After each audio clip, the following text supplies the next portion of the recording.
What is up, bass fishing freaks? Luke Racer here from Too Fat to Hunt Outdoors. Today I'm bringing you a brand new video, a brand new series that I'm going to start called Tackle Tip Tuesday. So I'm going to start doing this probably every Tuesday through the fall and through the winter. And if you guys like it, let me know and maybe I'll keep doing it all the time. But just something a little different. Once winter starts and it gets cold, I'll probably be doing nothing but ice fishing. So I thought this would be pretty cool to kind of break up the ice, no pun intended, during the winter months. Do a little tackle talk once a week for bass fishing.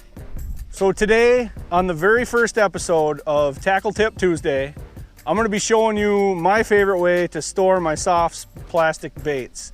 There's a ton of different ways to store them. I've went through dozens of ways to store them, and I think I found the best way to store my soft plastics, and I'm going to share that with you. So stay tuned, folks. Tackle Talk starts right now.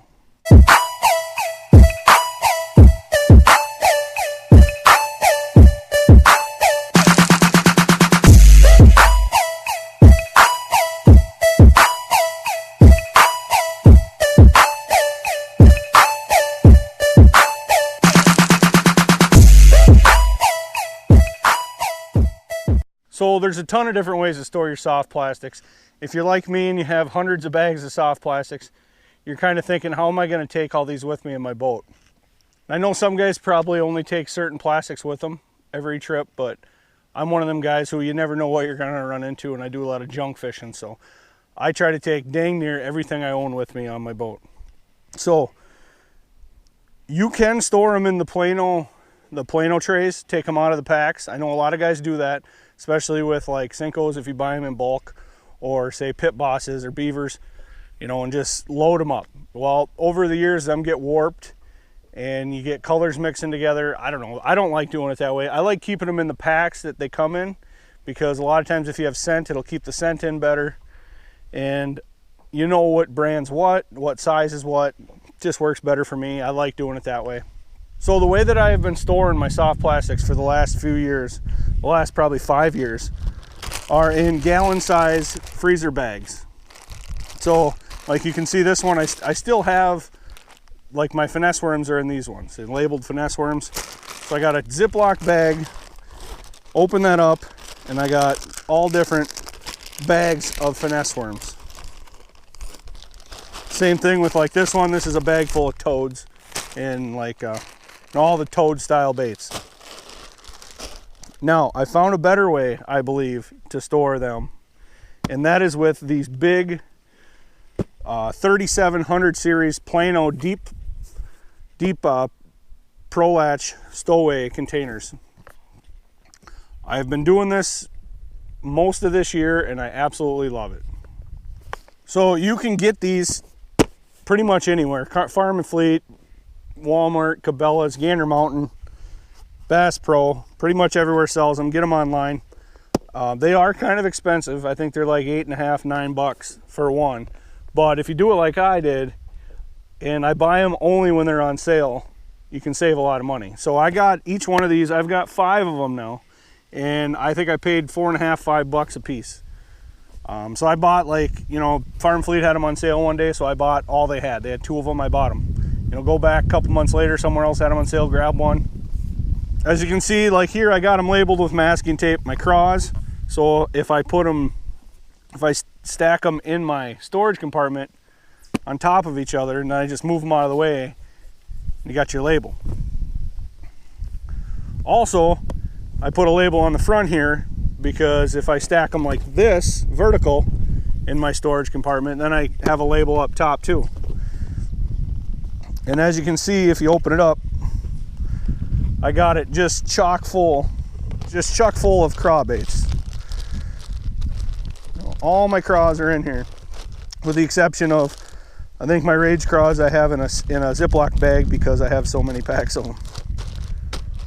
You can fit a ton in here. There's over 40 bags of plastics probably in here. So they fit a ton. And I think it's easier, I believe it's easier to find the bag you're looking for in that versus in the gallon bags, because you don't have to take them all out. You can just kind of lift them up. Where here, if you're looking for one, you pretty much got to take them all out or file through them. Plus the other downside I found with these bags is after a while they get, you can see these ones, they get really faded and then they start ripping. They get a little moisture in there, they rip open. And mainly the top, the seal, if you stuff them really full, they'll split open and then you got to start over. So with the bags, I've been going through, I'll go through like change them out like 2 or 3 times a year, new bags, which it's not expensive. You can buy a box of 10 or 20 of them at Dollar General for $1, but convenience wise. So as you can see, these are my 3 newer ones. I don't have them labeled yet, but I got like this one here is full of creature baits, chock full of creature baits. This one's tubes, all tubes in there. Got that one labeled up. This one is completely full of nothing but Cincos. And this is a brand new one that I just put together about 10 minutes ago. This is all my swim baits, flukes, and grub tails. This is so full here. There is over 2-gallon bags full of swim baits in this box. And you can see there's Kitaks in there, which come in the big square, not convenient to store packages. So that's how much they hold. They hold a ton. And then if you ever go fishing with somebody else, or if you're co-angler for the day, like what I do, we usually use Brandon's boat when we fish tournaments. So I got a tackle bag and I'll just open these up and pick out which craws, which creatures, whatever I'm taking.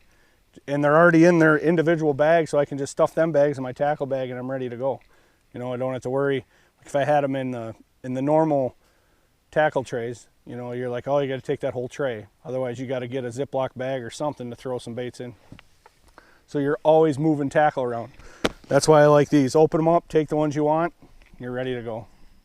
I hope you all enjoyed this video. I hope this tip helped somebody out. Convenience is #1 on the water to keep you fishing longer. That's what it's all about. If you enjoyed this and you want to see more Tackle Tip Tuesdays, let me know in the comments down below. If you have not yet subscribed to my channel, go ahead and do that now. Hit the bell so you get notified every time I put out a new video. Destroy that thumbs up button. Luke Reeser signing off. Always remember, you're never too fat to fish.